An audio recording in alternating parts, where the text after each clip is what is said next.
Welcome, everybody, to Wrestling is Cool, the coolest wrestling podcast on the planet. I'm joined today from Michael from Suplex Media. We are still on our world tour, bringing in new guest hosts. And Suplex Media, Michael, how do I address you during this show? We Suplex Media? What are we feeling?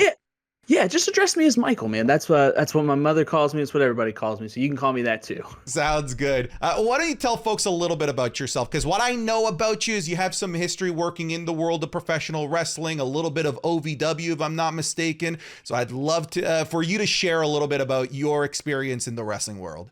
Sure. Yeah. Much like everybody else, especially people in the wrestling business, I started out as a fan of professional wrestling. I'm talking about, I had the action figures. I had a life-size, basically a wrestling doll that was a giant turkey, but I'd save that for another time. Well, I'm sorry. No, you can't save the giant turkey for another time. So a quick story. Then one day I come home I had to be in first grade, something like that. My mother has found a turkey that's the same height of between a first and a third grader. I mean, it's identical size to me. It's full arms, legs, looks like the gobbledygooker dressed as a pilgrim. And I wrestled with that thing until an age that I'm not very comfortable saying, 27. Up until then, and I got to say, I put myself over as the booker of my bedroom fed. I was champ, had to be. Yeah, the turkey was a jobber. That's out there putting you over. That's right. But no, I grew up in Louisville, Kentucky, home of OVW. So went to OVW a lot as a kid. As a lot of people do with the professional wrestling business, I got out of it in my teens and then got back into it in my, I guess, early 20s. At that time, I was doing photography for our local university, and my girlfriend at the time, now my wife's, I was saying, I really want to go shoot photos of pro wrestling. And she's like, just call OVW and ask them if you can go shoot photos. I was like, okay, so fine. So long story short, I go to OVW, take photos, and I talked to one of the guys there named Cornbread, and he says, that's a great Southern wrestling name, isn't it? Cornbread. So anyways, talked to him, and he said, we need camera operators. You know how to work a camera. Can you work a camera? I said, yeah, sure. So I started working on the TV show. About 1 or 2 months in to me operating camera at OVW. The director quit. He had another gig. He was out. Al Snow was the producer at the time, and I asked him, everybody, you remember Al Snow? Everybody needs, of course. Yes, everybody wants that.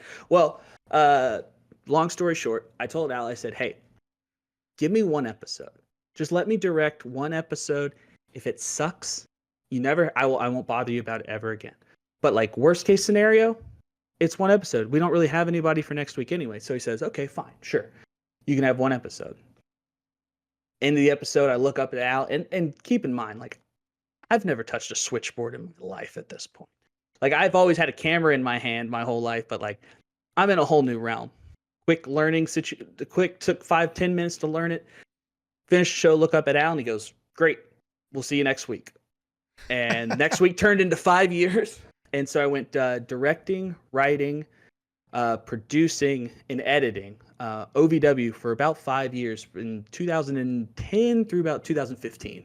That's a wild crash course from sure, kid, to okay, yeah, you got the job for the next 5 years. That's a pretty cool experience. Is there any names in professional wrestling today that more casual fans or the super hardcore listeners of Wrestling is Cool that might recognize that you worked with in OVW? So I think of course. I think the biggest one that I see on a weekly basis, or not a weekly basis, but a good amount on television, is Ruby Soho. At the time, she was Heidi Lovelace. She's just a little bit north of us in Indiana. So she would come down there. So she wrestled with us before she went to Chikara. So met her, absolutely lovely human being. I mean, one of the nicest people I've ever met. Pardon me. Sam Shaw as well. Sam Shaw was there so Sam Shaw, I guess he's Dexter Loomis now. There you go. So Dexter Loomis was there back when he was a surfer boy and not so much whatever he is. Yeah, whatever that is.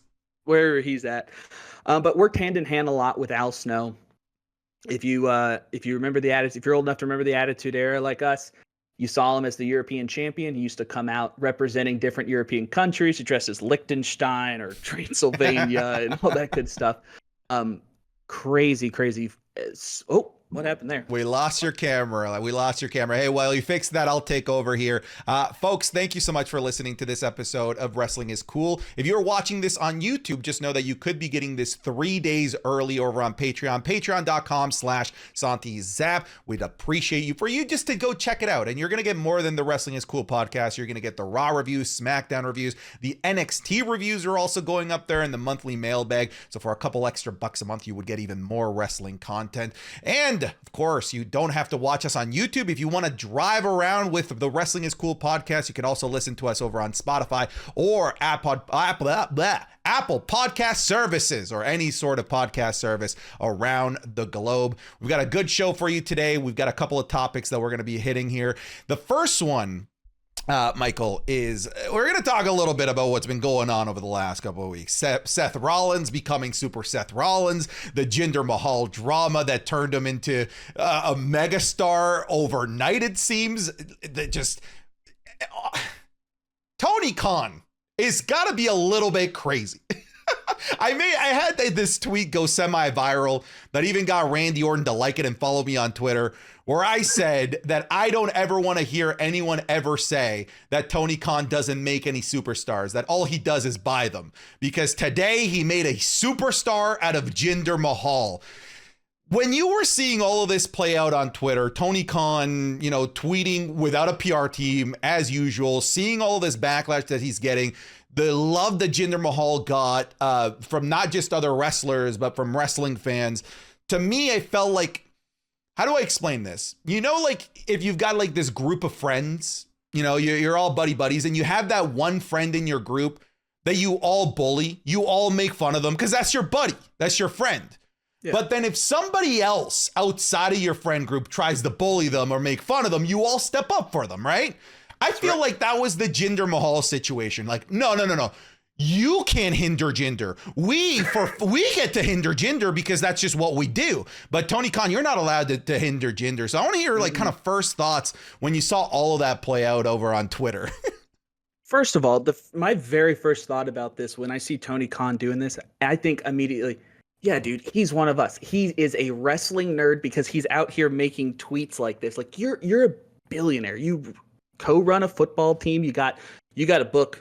1, 2, 3, 4, 5 wrestling shows this week. Buddy, put the phone down just for a second. Like, I need you to focus on what you're doing.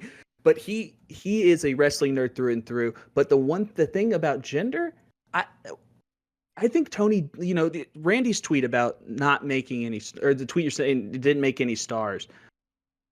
For a split second, everyone believed last night. And that's one of the cool things about wrestling. Like, if this tweet didn't happen, oh my God, could you tell me that you would, nothing against the two guys, but a foregone conclusion, Seth versus Jinder? Yeah, what Tony said was right. Like, why does he have a chance? This doesn't make any sense. It seems like a foregone conclusion. But because Tony made that tweet, everyone just for a second was like, what if they did it? Yeah. Like, what? What if? It got to the point so much so, it's something that I think is so cool about wrestling, is like the fandom depends, there's levels to it. There's people who just like the product and watch it and talk about it. There's people who go in depth. And then there's people who get fireworks intel that WWE has scheduled to get more pyro today for this event. And it's like, okay, where do you get this information? And what are you like, how long have you looked? And you're like, no, they're not getting more pyro, but you get that intel. This time you're like, Jinder's going to win.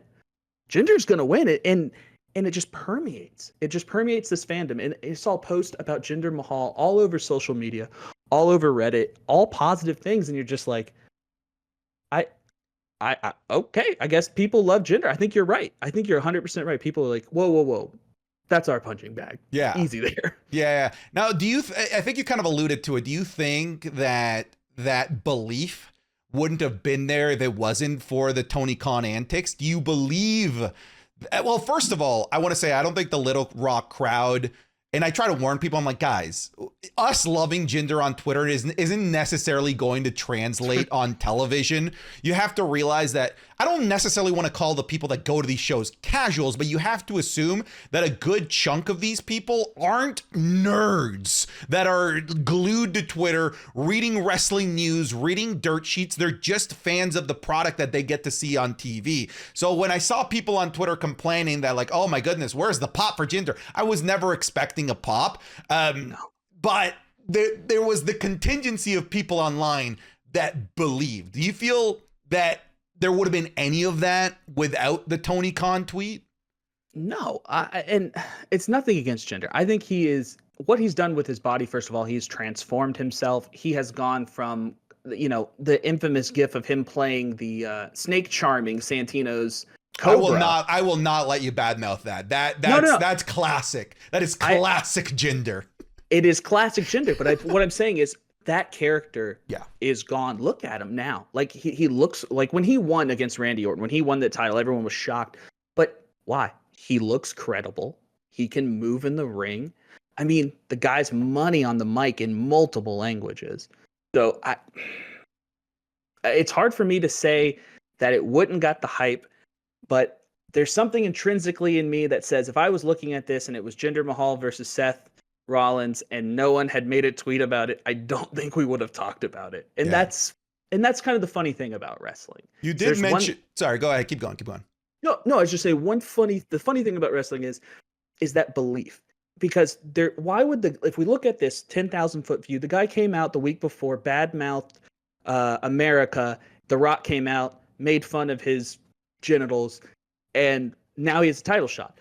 Well, okay, why? That guy's not going to win. He's a bad guy, and he got treated like a chump by The Rock. Unless The Rock's going to come out and kick his butt next, but I don't think that's going to happen.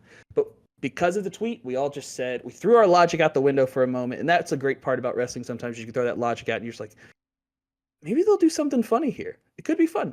Yeah, I mean, it would have been good for the memes. You mentioned that this aura, this look about Jinder, and I couldn't agree more. When he was making his way to the ring, and they did like the really cool camera shot of the up close, the close shot of him, and then the camera pans out and it shows the other members of Indus Share. I'm like, oh snap!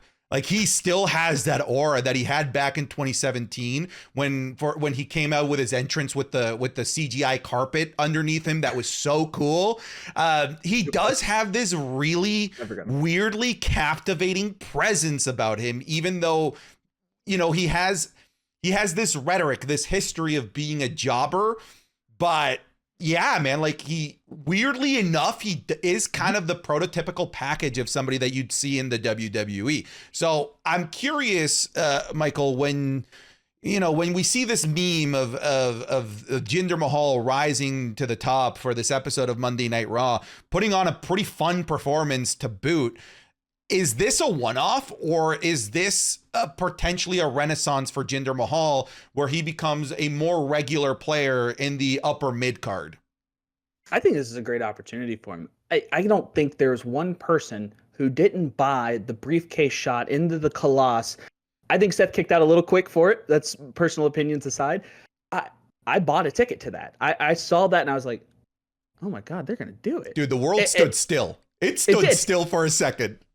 And that moment, you just mentioned it. It's the world stood still. I still got a chill in my back thinking about that moment because that shows you right there. Jinder's a star. He just is, because if you can elicit that kind of emotions out of somebody, even somebody who has watched wrestling for forever. I mean, even the most jaded wrestling fan in that moment could have been like, okay, I believe Jinder. I would buy him winning. And that means I would buy him at any level in this product. I think Jinder, the sky is the limit for him. I'm not sure how old he is. He's 37. Like that to me is wrestling prime. That's wrestling prime. Yeah, I agree.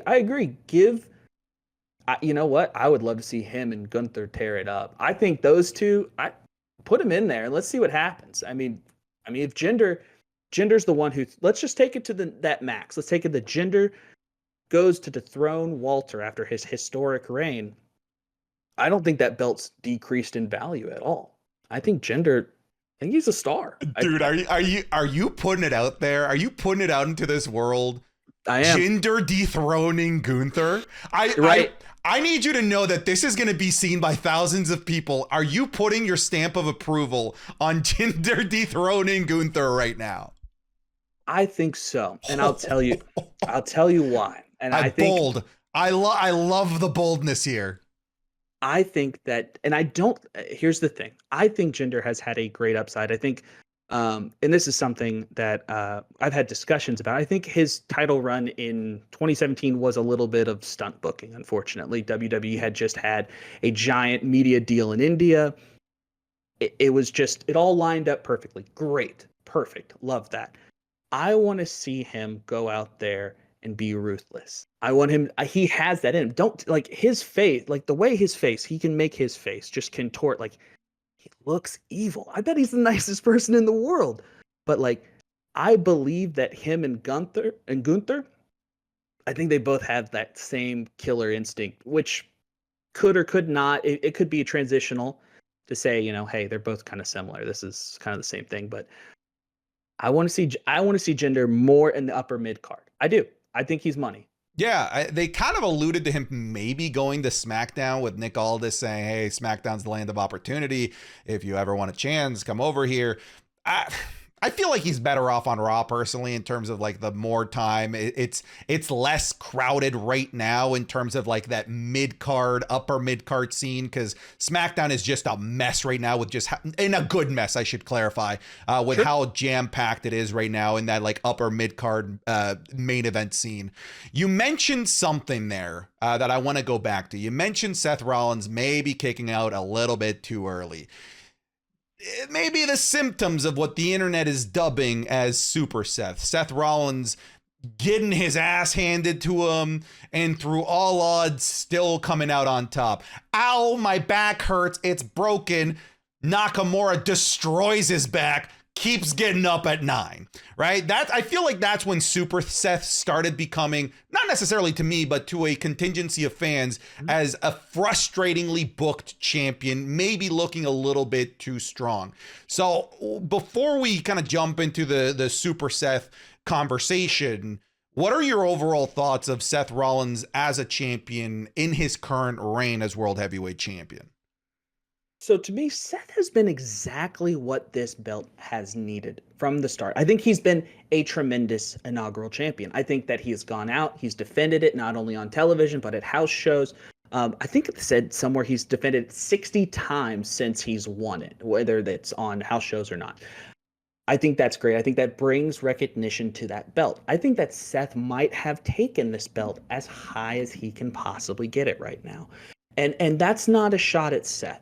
This is a new title with, depending on what you follow and what you believe, it has no lineage. It has the other WCW lineage. It's all kind of wibbly wobbly. But I think he's made that belt something to fight for. And I like that. And I think that Seth is a great person for that. I think it shows how important he is to professional wrestling, and especially WWE, that they gave him this belt and they said, you got to go make this thing. So, but Seth as a champion, perfect for what they have needed up until this point, no doubt. Now, obviously, online fans are a vocal minority, big time vocal minority. We like to believe that we are the barometer of how wrestling fans feel, but it's spoiler, it's just not the case. And I think, like I said, we saw with Little Rock, they didn't pop for Jinder, even though everyone online was okay. First of all, these Jinder fan names, the transgenders, where are you guys coming up with these? The internet, you guys are crazy. You guys are wild. I prefer the transgenders more than the Mahalesters. Y'all are crazy. Dude, the whole Lexus King thing, the lectural offenders has just started a different genre of wrestling fan names. I wonder if there's like meetings that they're having now and they're like, hey, it does cost money for us to trademark these names. Speaking of which, if you're one of the crazy fans like me, you can go check the U.S. Patent Office for WWE trademarks and see what names are coming down the pipe. But I'm saying that because I bet there's somebody somewhere that they got to hire someone from the wrestling fan and be like, hey, what terrible nickname could you think for this? And they're just like, If they had done that, if they had sent it out to like, you know, a small group of fans and someone had wrote registered Lex offenders on a piece of paper, they'd be like, they would just tear that name up and be like, no, back to the drawing board. Sorry, Pillman Jr. We gotta come up with a new name. But it's crazy. I think it's just the out of pocketness that fans can be, and it's funny, and it's meant to make you laugh. It's meant to make you have fun, and I think that it does bring a levity to a otherwise what can be an over serious fan base. From Absolutely, time to time. over serious is a good way to put it for sure. Right. Yeah. So it's just fun, bit of fun. Yeah. Well, I got a sidetrack there with the whole conversation about the transgenders. So let's get back into things. This episode of Wrestling is Cool is sponsored by Factor. Factor is America's #1 ready-to-eat meal delivery service that sends delicious meals right to your door. And we're talking like delicious, like chef-made meals, nothing like frozen or lazy. Because if you're anything like me, then meal prepping has probably been a huge headache for you. I mean, at least it has been for me, and I've been able to completely get that off of my list. Also, for me personally, I've been on a weight loss journey, and Factor has helped in that tremendously because I'm not ordering bad food in the middle of the night because there's always delicious ready-made meals right in my fridge that were delivered right to my door. Because I'm trying to lose weight, I always order from their Calorie Smart options, which are meals that are 550 calories or less. But they've got different types of meals for everyone. If you want meals with a lot of protein, they got options. If you want meals that are vegan or vegetarian, they've got options there to cover you as well. This is one of those sponsors that I can personally vouch that they have significantly improved this aspect of my life. And because they're sponsoring the show, you can head over to factormeals.com/Santi50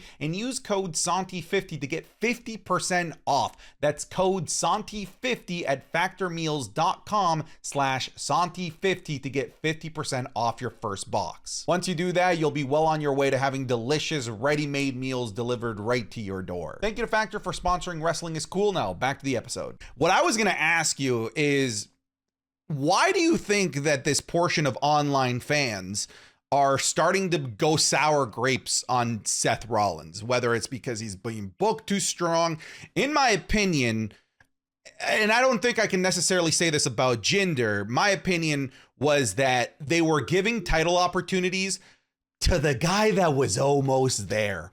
They gave the first title opportunity to Finn Balor, and he had a great story, great narrative, a better narrative than the face champion, Seth Rollins, of the 7 years of agony. You stole my opportunity. You stole my place where you are where I'm supposed to be.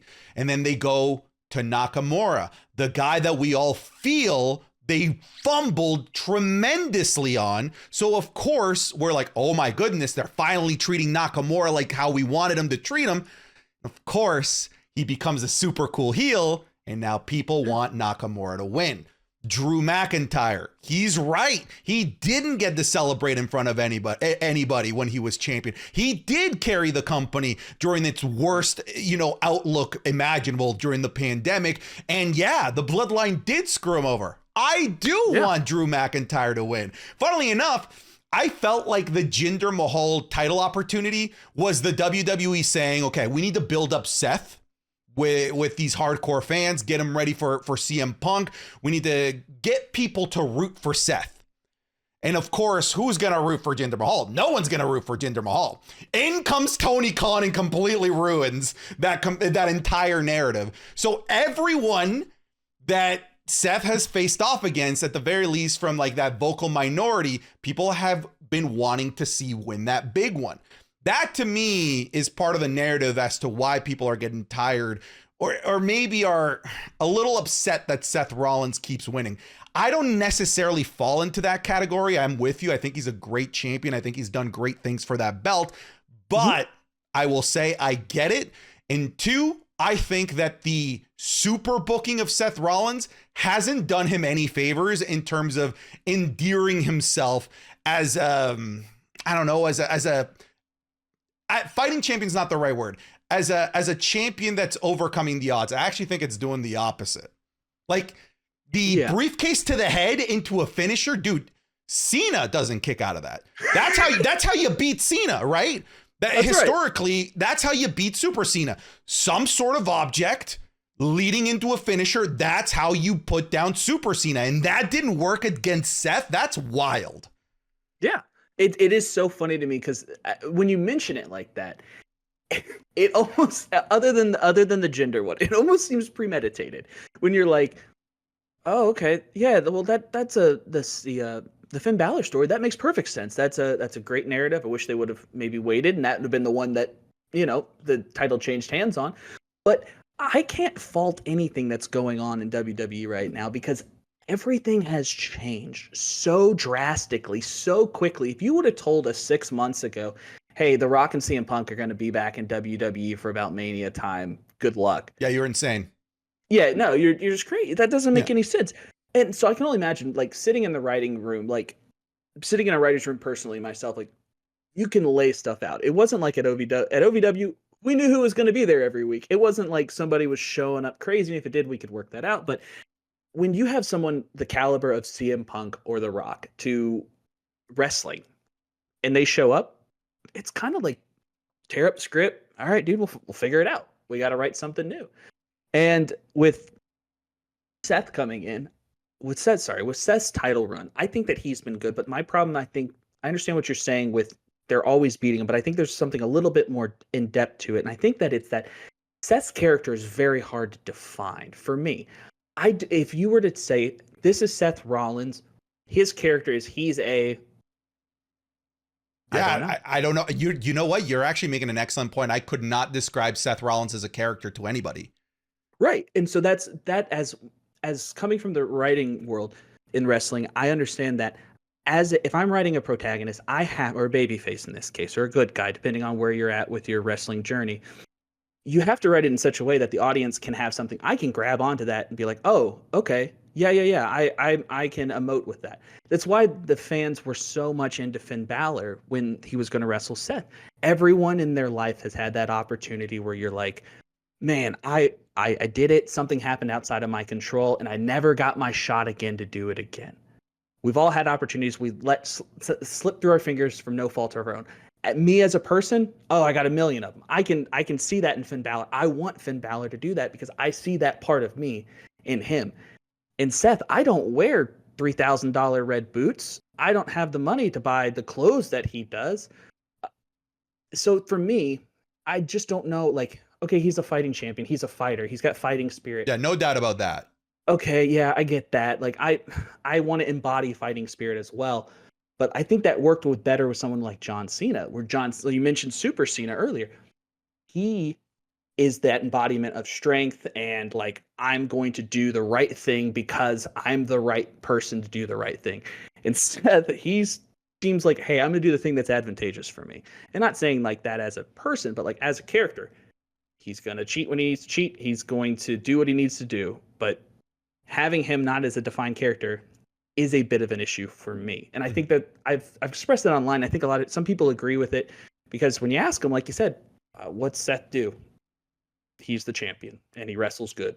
He's a good wrestler. That's what Seth Rollins is.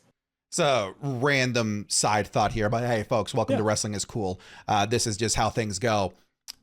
I just had this thought, and I just want to hear your opinions. I think that John Cena ruined. By the way, I love John Cena. He's my favorite WWE superstar of all time. I should preface this with that. I think that he single-handedly ruined last man standing matches and I quit matches. I feel like when you look at the timeline of wrestling before that Super Cena in the later Ruthless Aggression era, last man standing matches, I quit matches, for the most part could be kind of 50-50. Like the good guy could lose, the bad guy could lose. And usually the good guy might lose because he just got absolutely decimated, right? Yeah. I feel like once Super Cena came along, the only way for the heel to win those is just with the most craziest ways possible. For example, Finn Balor beating Edge by threatening to crush his wife's head in. Right? Or that was an I Quit match, or last man standing match, SummerSlam 2022, Brock Lesnar getting covered by 30 feet of furniture. I feel like Cena started that where he couldn't lose in a normal way in those types of matches because he was the never give up. Right. And you can't give up when you're John Cena if your entire mantra is never give up. So matches that require, quote, giving up, kind of don't really suit that type of character to lose. No, it doesn't. You raise a great point. You know, I guess it would kind of, if you think about it, an I Quit match is like an Undertaker Hell in a Cell match. Like he's in his element, you know. Like you don't take on Kane in an Inferno match. Don't go Cactus Jack in a hardcore match, and don't take John Cena in an I Quit match. I mean, I think those are pretty simple rules to live by. All right. Sorry for the sidetrack, folks, but we're back. I just needed to get that thought out of my head. So we're talking about Seth Rollins' reign. Where does it even end?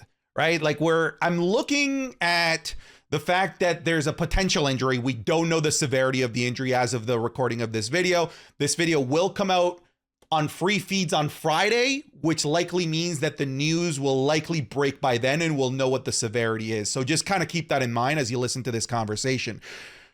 Assuming absolute best case scenario, he's fine. Do we risk having Seth appear at the Rumble at Elimination Chamber, or do we keep him rested, healthy, ready to go for the Rumble match that we are probably going to get, which is CM Punk, Seth Rollins? I think that's a pretty logical assumption. I feel like that's one of the big money matches that you might not want to lose if you have a champion that's limping around right now.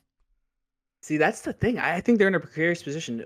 Do they run CM Punk, Seth Rollins at Royal Rumble, or do you save it for Mania? I think that's a Mania level feud, no doubt. But how injured is Seth? How long does he, obviously we're not sure, but if he's nagging injury hurt and you need to get the belt off him, and that's what you all wanted to do, you want to get it off on Punk, okay, do that. I understand. I much rather have that than have Seth go down, maybe do a vacant. I do have an idea if he is injured, but I would like to see him wrestle CM Punk, and ultimately I'd like to see him win. I think that's the money story there. I know the knee-jerk reaction is to want to put that belt on Seth, or put that belt on Punk. I think it needs to remain on Seth, and I think that's where the Money in the Bank cash-in comes in. I think that Damian Priest is going to be your next WWE World Heavyweight Champion. Funnily enough, I have it here in our notes to talk about that absolute buffoon Damian Priest, who can't seem to get a cash-in going. I say buffoon lovingly. Obviously, I love Damian Priest, but I've been adding the term buffoon here because I feel like the Money in the Bank briefcase in the story that they've been running since like SummerSlam, where in like the SummerSlam time, it was like the Three Stooges with the briefcase where they kept accidentally hitting each other with it. And now we have Drew McIntyre just seemingly coming out of nowhere for every single cash in. I think that this is starting to get a little bit ridiculous to the point where, and try and stick with me here. I'm not trying to be negative for the sake of being negative here. Somebody on my stream today asked me, when do you see Damian Priest cashing in? And I really thought of it. And my answer to them, I was like, I'm not trying to give you a cop-out answer. Right now, as it stands, the answer is I don't care. I just don't care. The amount of times that they have teased this thing, the amount of times that it's failed, I've stopped caring. I feel like the Jinder match was like last straw. This is the last time that I'm gonna allow this buffoonery to continue to bamboozle me. It's a lot of weird words. Buffoonery, bamboozling. Welcome to Wrestling is Cool. But like, I'm starting to just like not care. Yeah, I think it comes back to the writing aspect of it. When you think about, you have a group of individuals, the Judgment Day, working together. I'm convinced that they don't watch wrestling because there's a group of a few individuals on SmackDown called the Bloodline, and they've successfully held a title for over 1,000 days. I don't understand why they just don't all show up. It's just mind blowing to me. You're bad guys. There's 4 of you. Mob up to Seth Rollins' match, beat him up, pin him. I don't know. It's a pretty easy formula. It seems to work for Roman Reigns, and it's just sometimes when you write heels, it's just like you wouldn't care. You would run in there with your gang. You're a gang. I think that's what they're supposed to be, or like a group of best friends. But just they're a clubhouse. Go get your homies. Go beat up Seth. get a referee, like bingo bango, 20 minutes tops. You could do it in the parking lot. It's anywhere you want. Heck, go meet him he's at Chuck E. Cheese, jump him in the ball pit. I don't care. It should have been done already. And the fact that Judgment Day, it makes him look incompetent. And I'm sorry, Damian Priest is not incompetent. Finn Balor, not incompetent. R-Truth, probably the most genius person in the whole group. JD McDonagh. Businessman. JD McDonagh's got that big head. It's got big thoughts in it. And Rhea Ripley's is a genius as well. So I just don't see how no one has ever said, what if we just like beat him up when he comes up the ramp? Like, what if we all just went out there with chairs and just beat the crap out of him about the head, legs, and face? And then we just pin him, right? Yeah, just do that. It's just mind blowing to me. I think you're asking too much, man. I think you're asking for logic. In a world that is sometimes devoid of it. I understand, and I get that, and I understand the limitations. I understand the storytelling, what they're trying to do, but sometimes you just make your people look like a goober, and nobody looks good being a goober. They just don't. This is why I've been using the word buffoon. That's what you've been making them out to be. Now, Exactly. as somebody that's written wrestling before, I'd like to get your gauge on this, because I've been seeing, and weirdly, like, I like it, but I don't know if I'd like it in execution. A world where a Damian Priest cash-in is successful in some way, shape, or form because of the help of R-Truth. Somebody that has been trying to do everything to try and demonstrate that he's part of Judgment Day. I mean, in his mind, he's already in there. Is there a world where out of all of these chicaneries, there's another big word for today, that has happened in all these cash-ins, where no one is able to properly help Damian Priest? JD McDonagh has fumbled that thing a bunch of times.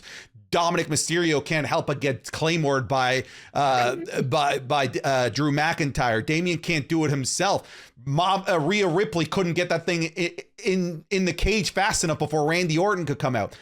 What if out of everyone, the one guy that everyone is trying to reject, that finally helps Damian Priest properly cash this thing in, is R-Truth? So as somebody that's written for wrestling shows, I'd be very curious to hear, is there logic in that?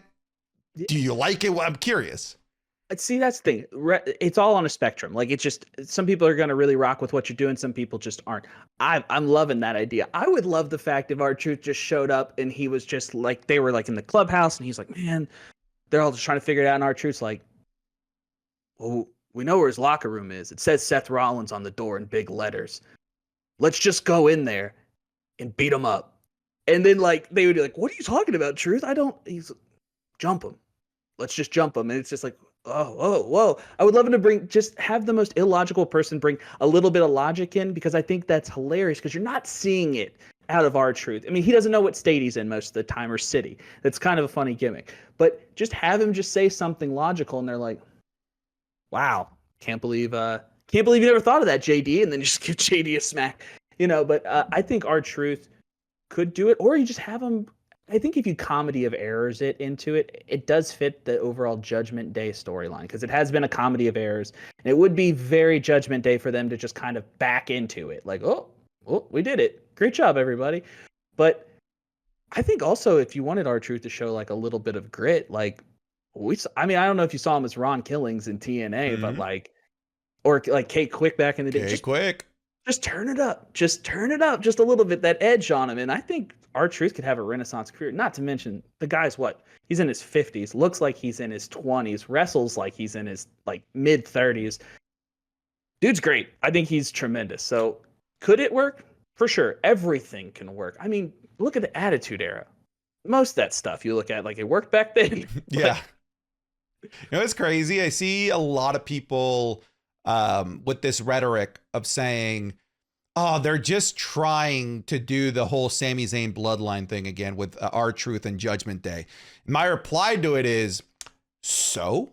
You mean like they're trying to replicate one of the greatest WWE storylines of all time, and we're mad about this? Why are we mad? If they can encapsulate 10% of how good the Sammy Uso stuff was into the R-Truth storyline with Judgment Day, like that's a win for all of us as far as I see it. 100%. I agree wholeheartedly in that. With adding Sammy to the bloodline, that gave the bloodline a new lease on life. For me, a little bit stale. That wrinkle that they've added.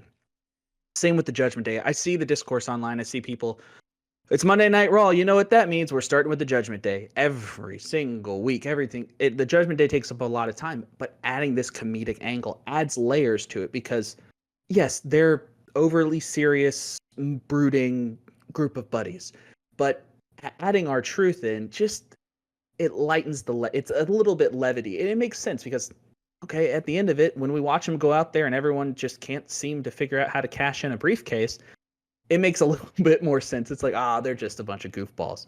But I'm with it because if you keep everything so serious all the time, it just gets to the point where you're like, can you just let up a little bit? Like, so I think adding R-Truth to it is going to keep the longevity of it. I think this gives them another couple of months without people really complaining.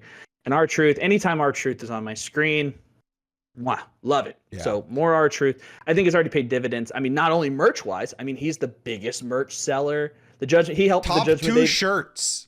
Yeah, until he comes out on Raw, he's got cash. And he's like, here you go, buddy, I got you. It's so funny. It's wonderful. Yeah.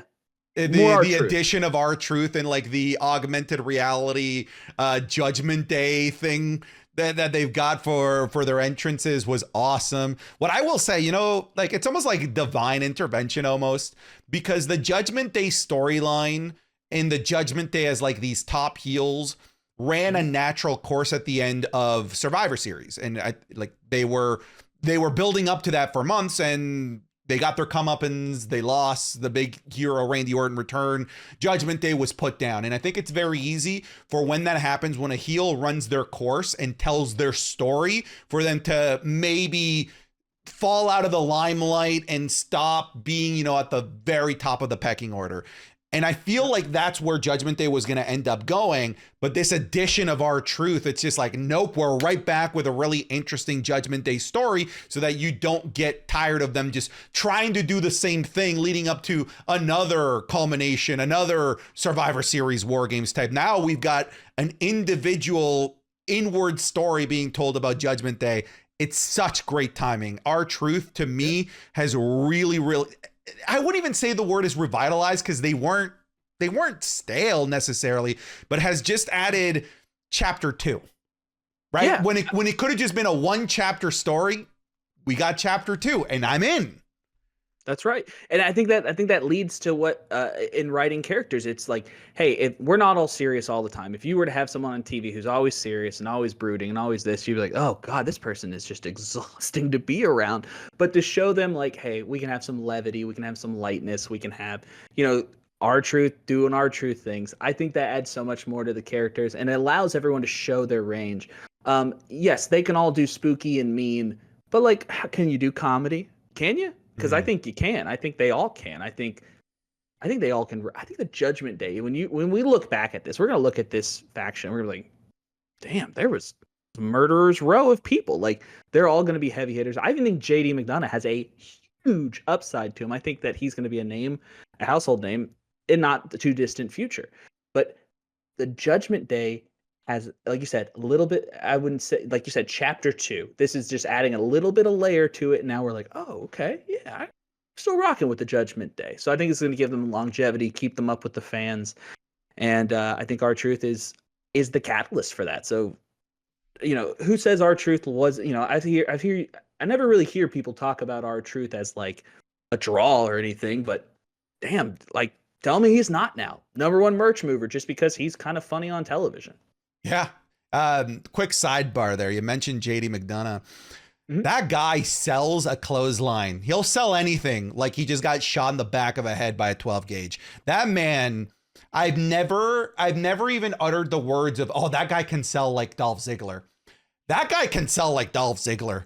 He is so good. And when you have somebody like a JD McDonagh that's so good at making moves look deadly, by association, you're making your opponent look fantastic as well. Those super kicks that DIY was landing on him in the most recent episode of Raw as of the recording of this video looked deadly. They look like Attitude Era Shawn Michaels super kicks because JD McDonagh is selling his ass off. So just a little of a JD McDonagh appreciation commentary there that I wanted to toss out. Any thoughts on JD before we move on? I was sold on JD McDonagh at Survivor Series. I'm a little late to the party on JD McDonagh, but watching him take that RKO off the top of the cage, I mean, you think about it, it's just not to go too inside baseball, but it's a flat stomach bump. You're just, the only way you can take the RKO, flat, arms to your side, and you're just landing on your tummy. You're landing on your tummy and your chest, and that hurts. It doesn't matter. People want to say, like, the wrestling, oh, it's springy, it's got cushion. It's not. I mean, it does. Don't get me wrong. What I'll say is hurts. Do what you just said in water. That shit hurts. No, absolutely not. Yeah, if I sat up, I've had to put a camera on top of a steel cage before at OVW, and just being up there because we had a guy who's going to jump off it. If we can go into that a little bit later if you're interested. But getting up there, it's shaky, it's moving. I mean, it's a chain link fence, but it's one of these instances that you're like, you look down, you're like, oh, it's impossible. Why would you do this? You're an insane person. Like, there's no reason to do this. But for some reason, that's why wrestling's cool, and there's just people who are just like, dude, I can't wait to dive off of that for these people's entertainment. They're going to pop so big. And that's what I love. It's just JD McDonagh, you don't do that stuff unless you have passion for the business. And passion for the business goes so far with me. That's the thing I love about wrestlers. If you love wrestling, like, not to go a negative way, the NIL deal, we're going to bring in a lot of college athletes who are going to learn professional wrestling.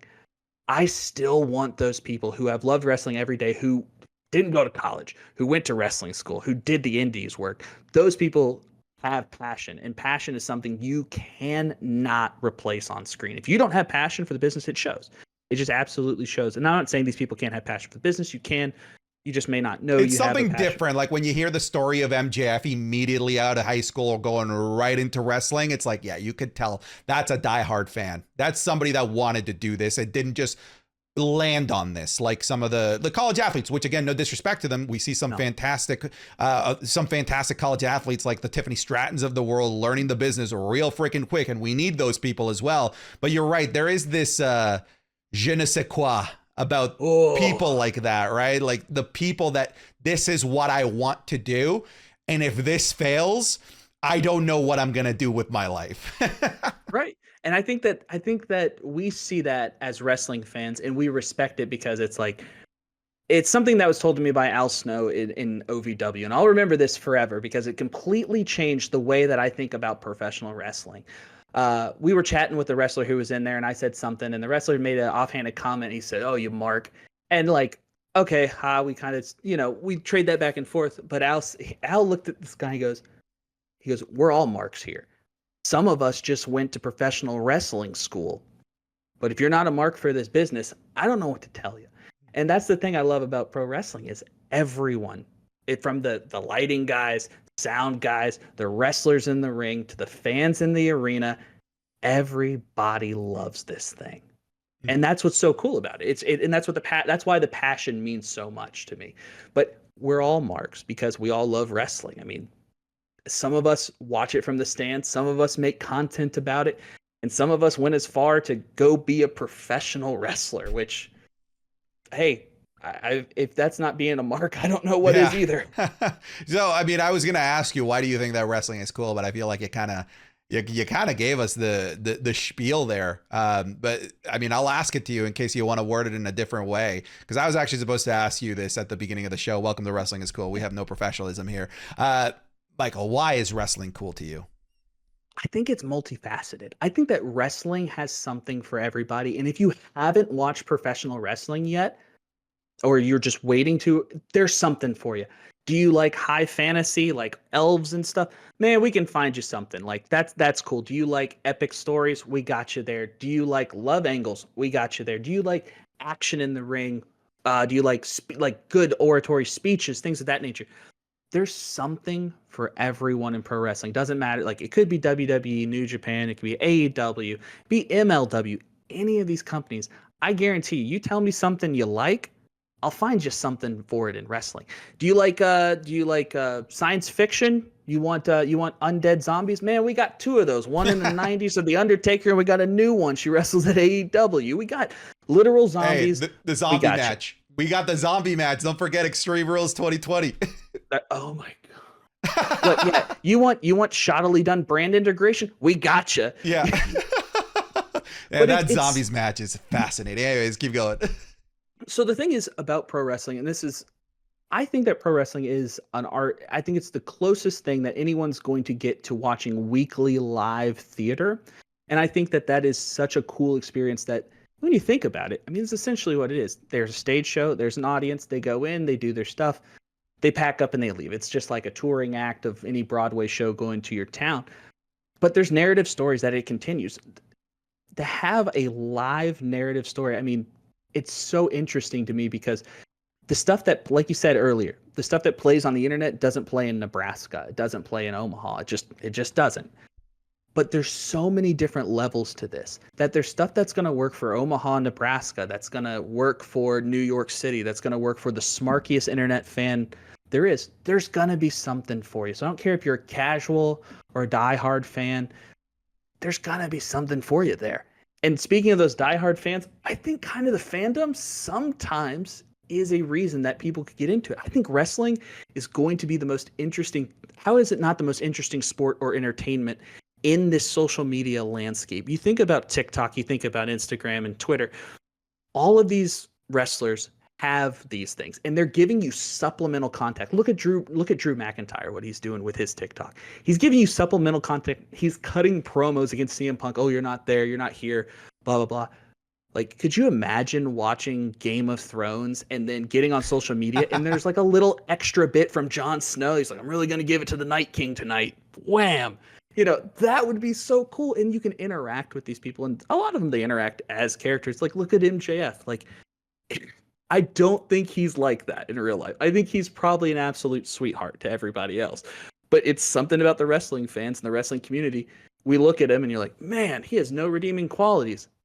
I love him. You know, it's just it's so interesting to me that we can have these a lot of parasocial relationships with folks on the internet can go south, as we've seen, but to be able to have your TV show, you're connected to it at all times. Like pro wrestling Twitter, pro wrestling TikTok, you're not only connected with the world and the people around you, because there's a strong internet fans. I mean, obviously, if you're probably watching this, probably an internet fan. If you're not, how'd you make it this far?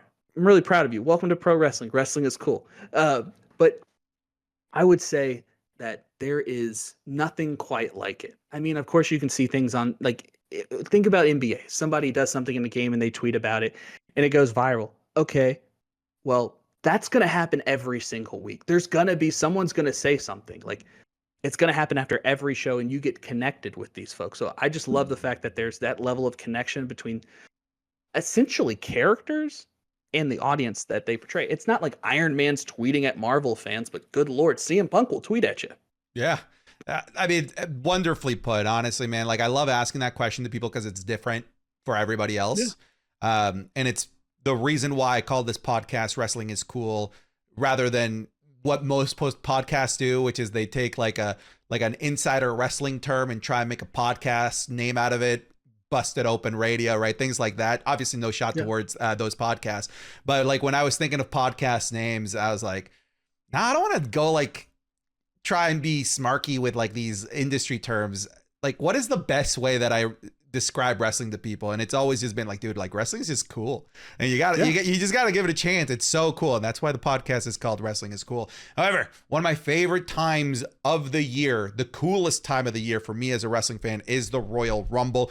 We don't have too much here when it comes to topics for Royal Rumble, but we got like more so a little bit of rapid fire questions. So we both came with a surprise entrant or debut that's gonna appear at the Rumble. Do we have evidence? No. You want evidence? Go somewhere else. This is the Wrestling is Cool podcast. We have no sources. We have nothing. All right. It's just nerds talking about wrestling. I'll go first. Hopefully I didn't steal yours. Actually, you go first because I might have stolen yours. Who knows? All right. Let's pull in the speculation station here. I have someone that I think it's a return and a debut all in one. I think we bring back. No, nay, not bring back. We debut Matt Cardona. You mother effer, that was mine. Yeah. Hey, great minds think alike. If only I could have hair as good as you. Hey, I'm telling you, Matt Cardona would be the man. And I want him to come back as Matt Cardona. I want him to forsake Zack Ryder, come back as Matt Cardona, and do the same thing he's doing. Put him in the upper mid card. Look, I'm not saying put the world heavyweight title on. Don't need to. Don't need to. Yeah. But you know who could have a killer IC title run? Matt Cardona. Like, you talk about, and I think that it's a proper time, because you look at WWE is playing those videos before Cody matches to show like, hey, Cody left, did his own thing, became a bigger name, and came back. That's the story they're telling. That story can be told with other people. And I think Zack Ryder, aka Matt Cardona, is the perfect guy to do it. And so why not? Why not bring back him? So you had the same idea. Do you want him to come back as Cardona, or do you want him to come back as Ryder? I mean, I would prefer Cardona. I wouldn't blame the WWE from like a copyright side of things to go with Zack Ryder. So I'm not necessarily married to the Cardona. I would like it if it was Cardona. I just want to see that guy in the WWE. The reason I went with him, and again, this is all just like me connecting my conspiracy dots. The last like 2, maybe 3, I might be mistaken in years, Royal Rumbles, Matt Cardona just plays on people's emotions that I might be at the Rumble. Oh, I'm in the city. I might be there. This year, silence. None of that. In fact, the opposite, saying I have a match with Nick Nemeth, formerly known as Dolph Ziggler, 3, 4, 5 days after the Royal Rumble. Kind of telling people, don't even think about it. It's not going to happen. Now, there is a world, because a lot of people are like, well, then he can't be in WWE if he's in GCW. Who says he can't? Who says he has to make a full-blown debut return back to the WWE? It could be a one-off appearance like a Nia Jax to come back later. I think he's trying to bamboozle us and trying to take us off the scent by for the first time ever not making any of these references that he's going to be in the Rumble. Doing the opposite, telling us that he's not, like in the Chris Van Vliet interview, and telling the world that he's got a match after the Royal Rumble. I think he's playing us. I think he knows if there is a mark that is a wrestler, it is Cardona. He knows how this world works, and he is playing us like a fiddle.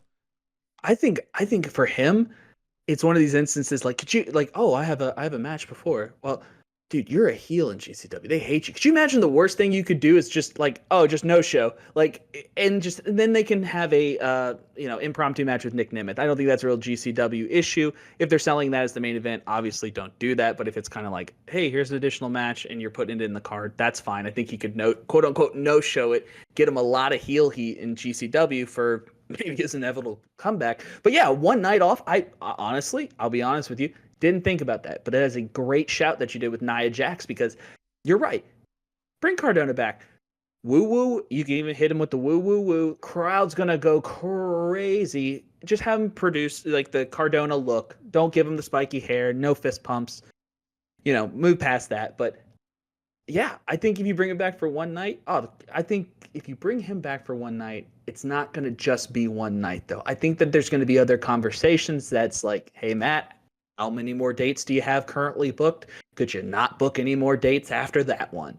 Because I think the universe is ready for Cardona to come back. I mean, always ready. He is always ready. But that's, I guess I got to try to think about what is his extent into casual wrestling fans. Do the casual fans know about him? I would imagine so with his podcast. The guy's all over social media. So yeah, I think that he's got enough buzz. Bring him back. Like, worst case scenario, bring him back for a year. Doesn't work out, hey, he'll enjoy it. That's for sure. In terms of the Rumbles this year, especially when I look at the Women's Rumble, one kind of gripe that I've had historically with Women's Rumbles is that they just haven't had enough women to fill out the Rumble. And by women, I mean active wrestlers, which means that we get 10, sometimes even more one-off legend returns per Women's Rumble match, and they're not winning. Okay, like, look, Molly Holly, all Right. respect to you, you're not winning this. This is a year where the women's division across Raw, SmackDown, I even include main event here because main event has really blossomed, not necessarily as a TV show you might want to watch, but as a feeding system to the main roster, like Xia Li, how she was working main event for a while. And then, of course, NXT. I think this could be one of the first Rumbles that there are little to no legends returning for the women's side of things, because it's stacked. The women's division is stacked. The men's division is ridiculously stacked. So I have a question on here that I want us to run through real quick. Could this actually be the most stacked set of Royal Rumble matches ever? Yeah, I was with a buddy the other night on Friday, and we watched the I forget the Royal Rumble. It was the Royal Rumble. It ended was, oh my gosh, Who won? blanking.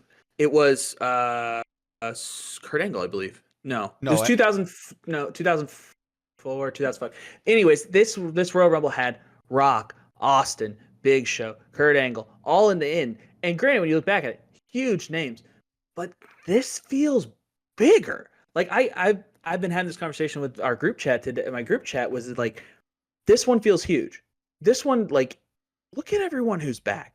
Like, you're good. Like, The Rock, is he coming to be at the Royal Rumble? I don't know. Is CM Punk gonna win it, or is The Rock gonna win it, or is Cody gonna win it? It's so stacked in the options that we have. In the last couple of years, it's always kind of felt like, okay, it's this guy. Like when Cody came back, foregone conclusion, obvious, right? And that's fine. I don't mind because sometimes when you write stories, what may be the most obvious story is the best story. What I always say to that, my saying is always, sometimes it is okay for 2 + 2 to equal 4. We don't have to get complex with it. That's right. That's a thing. The internet, it's that minority of the internet wrestling community is like, oh, I saw it coming. Well, good. If you saw it coming, that means they were telling a good story all the way through, and you got where you needed to go. I love that. But a lot of times we're like, oh, it's swerve. I want to swerve. Swerve me, bro. And it's like, right. It's like, no, we can't always do that, because then our story making decisions that we've written through X, Y, and Z, and then you get to the end, it's kind of like an M. Night Shyamalan movie. Sometimes you're like, oh, all this makes sense. And then aliens. Yeah. Vince Russo-isms. Yeah, no, it's exactly right. It's shock TV, and it worked at the time because that's where we were. And the 90s are dead and gone. They're never coming back. We need better stories. And WWE has so many stories. I was talking with a friend today about it. Like, you got Seth, you got Drew, you got Cody, you got Punk, you got Rock, you got all of these huge names just nebulous around the Royal Rumble. And it's like, I don't know who's going to win. I legitimately have no idea. And that's what's so exciting about wrestling sometimes. It's like you can put on your logical hat and think about X, Y, and Z, but then you're just like, sometimes you're like, I don't know. I truly do not know. And that's when wrestling is cool for me. That's also when they can screw it up, though. I always find that, like, when it's up in the air, I'm like, you could knock this out of the park. You could actually do something so cool, but you could just as easily fuck this up right now. So I'm a little bit nervous in that regard, but I feel a little bit better about things with it being Triple H. I feel like he, for the most part, has done a pretty darn good job in terms of the booking decisions that he's done. But I'm of the mind that this is the most stacked professional wrestling Royal Rumble set of all time. I think this is the most stacked women's Rumble. Like you said, I think it's up there. I think it was 2001, 2002, that Royal Rumble that was absolutely stacked. I think it might have been the one that Triple H won. It was. Yeah, that was it. It was like, that's an era of professional wrestling that we've been clamoring to try and get to. We want, a lot of the hardcore fans are like, how do we get back there? And I think slowly, without realizing, we've sort of just got there. And it took almost like a decade of struggling through the 2010s. You know, there was some real nasty, bad stuff in terms of professional wrestling during those times. Took the pandemic, but then just all of a sudden, things started clicking. And we are in a renaissance period of professional wrestling. I always tell people, you know, it's not a super deep quote. I completely stole this from The Office, but maybe try and recognize that you're in the good old days before the good old days are done. And I think right now, 10 years from now, we're going to look at this stretch of 2-3 years as the good old days. Because I think it's just the world that we're in right now in terms of professional wrestling, I'm not even talking outside of WWE because that's a whole different thing, how stacked the world of professional wrestling is, period. But this Rumble, the names that could potentially be in it, the potential surprise returns, the debuts of people like Jade Cargill, Andrade maybe making an appearance. That's insane. When you compare it to even just like how predictable the 2022 Royal Rumble was, where there was like nothing. All of a sudden, things have just exploded, and we are in a renaissance period of professional wrestling. And the Rumble roster that we're assuming, at least, that's going to be in the match, I think demonstrates that no better than anything else right now. 100%. There's no other, like, you've hit the nail right on the head with it. It is a renaissance. Like, when I was growing up in the Attitude Era, I didn't know how good we had it. Like with WCW and the Attitude Era, everyone was so good. It was money. Obviously, when you look back on it, tastes change, wrestling changes. That's fine. But right now, I feel like we're there. We're on this precipice of something. As long as competition stays good, as long as AEW stays good, as long as TNA stays good, as long as WWE stays good, I think that we are on to something. I think wrestling is going to, Jeff Jarrett said there's going to be a wrestling boom in the 2010s. Okay, Jeff Jarrett said a lot of things, but he might have just been off a decade, because this could be it. Most definitely. Think how good everything is right now with all the options that you have. Fans are being served. I don't care what type of wrestling. Do you like strong style Japanese wrestling? We got you. New Japan. Do you like deathmatch wrestling? GCW's got you covered, or any number of those ones. You want great sports entertainment with long narrative stories? WWE's got you. You want good in-ring action? AEW is where you want to be. There's so many good things right now. It's just hard to think, like, what could you want as a wrestling fan? Why are we complaining about things? What do you want? What more do you physically want out of wrestling right now? It's so good. Maybe it's just a thing that, like, when you become a wrestling fan, that is the day that you become forever unsatisfied. It's just possible that might be. It's like when you start working out, that is the day you became forever not in good enough shape, because you're always trying to improve. Maybe that's a case with wrestling fans, where, like, we're just always looking for it to be better. And when we think it could be better, we just whine and bitch about it. But I mean, that's going to happen with fandoms, and I get that. But it's right now, I think you hit the nail on the head. Realize that you're in the good old days right now, because I don't know what kind of stars are going to be in the future. Things are changing drastically in the wrestling business every single day. But right now, it's killer. It just is. I don't know. I can't think, other than there's some blemishes with certain promotions in certain areas. There always will be. There's room for improvement. I get that. But right now, I just think it's so good. All right, before we wrap up the Royal Rumble topic, I want you to give me one dark horse to potentially win it. So I don't want to hear like Punk, Cody, like the guys that are like the quasi favorites. Yeah. Who's your dark horses for the men's and the women's? For the men's, give me not Jinder. I'm sorry. Jinder on the brain. I'm just so much Jinderism right now. He's so vascular. No, give me Walter. Give me Walter. I think that he has done good. I think he would be a legitimate challenger to any of the titles. I honestly think, I think The Rock is going to face Roman, but if Walter wins and Walter says, "I want the tribal chief," oh damn, take my money. Oh damn, yeah. I'm just there, like Roman. I haven't seen you get chopped 900 times in an hour, but I'm gonna enjoy watching it. Absolutely. All right, and for the women's, I want to see. I think it's going to be Bayley. I don't know if that's a dark horse or not. Oh, that's not a dark horse. That's a favorite, my man. That is definitely a favorite. I think Bayley. I think it is going to go Bayley. But if we're going to go dark horse, you said You said we wouldn't have not too many women's legends. When did AJ Lee come back? You couldn't tell me AJ Lee wouldn't put some butts in some seats. Oh my God, she would. That was actually one of my picks. I think AJ Lee is a potential. I wouldn't have her as a favorite, but if she shows up, I think she'd be an interesting dark horse. For me, in the men's side of things, I didn't have him originally as a potential to win, but after the most recent episode of SmackDown, as of the making of this podcast, that little short interaction with Paul Heyman made me think that maybe it's Bobby Lashley. That there is a world where it's Bobby Lashley and the Street Profits versus the Bloodline, because Bobby Lashley is like weirdly one of those like gaps in Roman's career when it comes to like his being the tribal chief. Because we had the opportunity for Roman versus Bobby Lashley at Survivor Series, champion versus champion, but Big E won the championship, and we never got to see Roman, the tribal chief, versus Bobby Lashley. A lot of people, when they say, I want Roman to win because I want to see him feud with X, Y, and Z, a lot of people name Bobby Lashley. So let's say it's a world where they want to save Cody for a different WrestleMania, for a different moment, because they want Roman to surpass Hulk Hogan.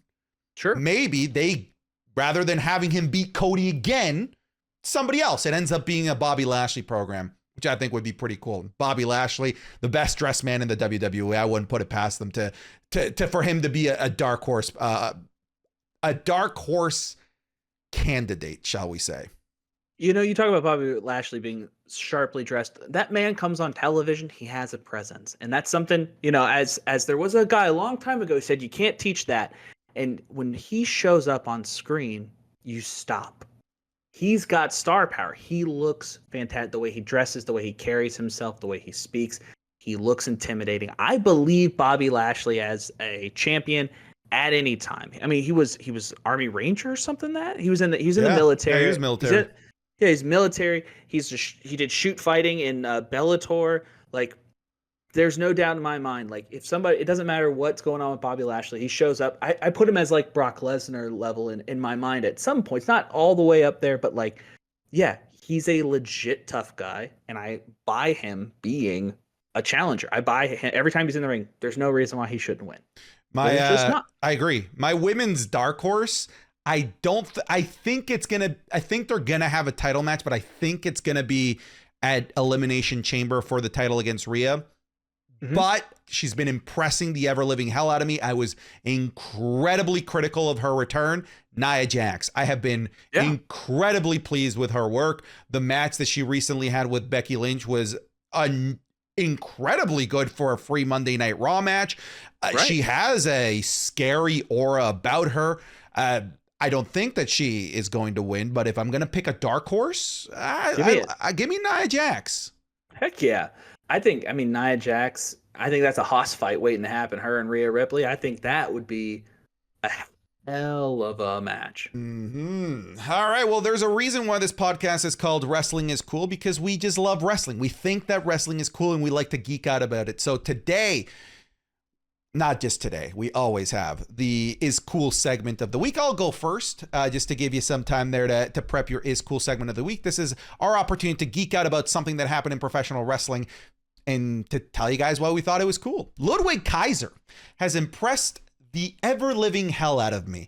This is a guy that I always felt was missing, was missing one Lego block for me to like be on board with him, because I felt like, dude, this guy looks like $1 million. He is a great heel mic worker. He just has this such a unique cadence and such a unique voice. And I felt there was something missing. I couldn't tell you what it was, because at the end of the day, I'm just a fan. I'm not some expert. And then he showed me what was missing. And it was the brutal, borderline sadistic beatdown of Kofi Kingston. And that brutal, nasty fight that he was having with Xavier Woods. Mm-hmm. Not only was I thinking something was missing, clearly in story-wise, so did Gunther, because Gunther gave him like the proud Papa hug, like, that's my guy, that's my Ludwig Kaiser, that's my boy. And I felt the same way. And so I'm just so happy that a guy like Ludwig Kaiser, that's been put in work from his time in NXT UK, Black and Gold, now here on the main roster, has finally flicked the switch on the thing that we all, or a lot of us, thought that he was missing, even if we didn't know what that thing was. I think we saw it. I think that we saw a glimpse of a potential main event heel worker 5, 6, 7, 8 years down the line. And just gonna throw it out there. I would love to see a storyline now with Ludwig where there is a almost like Jey Uso Roman Reigns dissension where Gunther has to put down Ludwig to remind him that Gunther is still the dad in this relationship. So I'm excited for the outlook for Ludwig Kaiser. So that's why this week Ludwig Kaiser is cool. Ludwig Kaiser is cool, man. I'm with you 150% on that. He was just missing that little bit, and it was the intangible. And sometimes you can put a finger on it, and sometimes you're just kind of like, I don't know what it was. It wasn't clicking, but watching him have that mean streak was one of those instances where you're just like, oh, there you go. I get it. Yep, we're there now. And I think it's off to the races for him. I think as long as he continues that, if he can show that kind of heat and passion in his matches, because that was kind of the thing with them. They were with Imperium. They were kind of straight laced, very like we're in charge of everything, and we can control our emotions, and we can use that to like beat the hell out of you. But like having that that anger, that aggression, that shows like, I mean, not to say we all have that in us, but like that idea of like, oh, we all could snap and we all can like look at him and like, oh yeah, he's doing it. Like I feel that. Like you can only go with so much. So I think that Ludwig Kaiser is cool. All right. You know what I think? What do you think is cool? Right now, I think, and I'm not trying to put over the name of the podcast, I think wrestling is cool right now. Right now, it's the hottest it's been in a long time. We are on the precipice of something huge, I feel. It's just all these stars are in alignment, whether it's the increased social media presence. What CM Punk broke the social media record for WWE. A week or so later, The Rock did the same thing. You want to tell me that wrestling's not hot? You want to tell me wrestling is not on the way up? Well, why is everybody talking about it? I think right now is the time to jump in both feet to the wrestling community. If you are wrestling curious, you need to get in here. The water's fine. And that's something that I'm trying to push this idea, because as fans, we can be a bit abrasive sometimes to new folks. Oh, you didn't know that? Oh, you haven't been watching, or you didn't know that this happened in 1973 at a house show? Very gatekeeperish. Right. And it's one of these instances that just drives me nuts, because it's like, we will not build new fans if you keep acting like this. So I want to bring everybody into the fold. Like, my goal this year is to create one new wrestling fan, and that's it. Because if you can create a new wrestling fan, you can bring that into somebody's life, and hopefully it affects them for the best. But wrestling right now is cool. I don't care what professional wrestling company you like. I don't. All wrestling is good wrestling. If it's your local indie fed and it's two guys that having a brothered out trading forearms in a battle royal, great. Go support it. WWE comes to town. AEW comes to town. Go see it. There's nothing quite like live professional wrestling. There's just nothing like it in the world. Go support your local, support the traveling shows coming to your town. Just go. Take a friend. That's my call to action to everyone this year. You have a great following here. Just think of all the people that follow you, Santi, and they just say, I'm going to take one of my friends to a local show. If you can. If you have the ability, great. Do that if you can this year. Get them to go to one show, because if you do, I think you're going to make a fan. And I think your friend's really going to like it. Folks, I can't think of a better way to end the show. Well, we'll wrap it up there. Michael, thank you so much for joining us today. Tell us, what are you working on these days? What do you want to pimp out to the audience? Where can they find you? Yes, I'm trying to grow up and be like you, man. I promise. I'm on social media, and right now I'm really trying to pump the YouTube up right now. I'm doing wrestling stories. I'm telling, hey, if you don't know a lot about the Young Bucks, I got something for you. I got a 10-minute video that explains you the Young Bucks from their start to now, to catch you up, because right now I want to make new fans. So we have that over on our YouTube channel, which is YouTube. It's at Suplex Media. We're at Suplex_media on all socials and YouTube as well. We have game shows. We have a show called You Mark, where we're going to bring in, you mentioned those industry terms. I did that same one for one of my shows. So we have trivia shows. So if you want to learn more about wrestling and some of the weird ways wrestling touches our world, whether we have questions about wrestlers in movies, wrestlers in video games, and that of the like.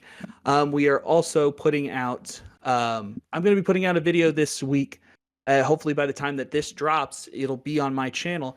It's going to be something about wrestling being cool. It's exactly what we talked about today. Why is wrestling so hot? Why is it on the precipice of being the biggest thing in 2024? And why wrestling actually should be at the top of the cards of things that you're going to bring into your life in 2024. Folks, make sure to check the description for any of that. Thank you very much for listening to this episode of Wrestling is Cool. If you're watching on YouTube, make sure to leave this a like. If you're listening on audio services, wherever it is, whether it's Spotify or Apple Podcasts, just double check. Usually there's like a review feature. If it's like 5 stars, hook us up. If you listen this far into the podcast, like, you probably liked it, you nerd. Yeah. So like, give it a 5 star. Just, I'm sorry for being so abrasive, but please consider leaving us a review. I'd appreciate it. Patreon.com/SantiZap if you want more content. Take care, be wonderful people, and go do something nice for somebody. Take care, everybody.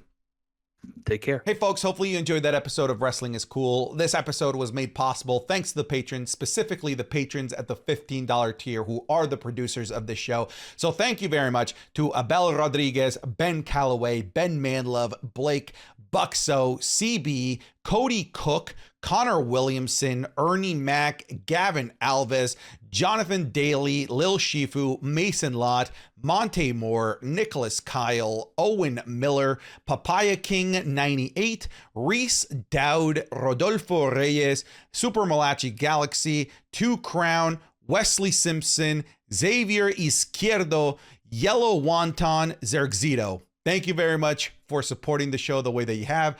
It's the way I'm able to do this on a full-time basis, so I appreciate the extra support.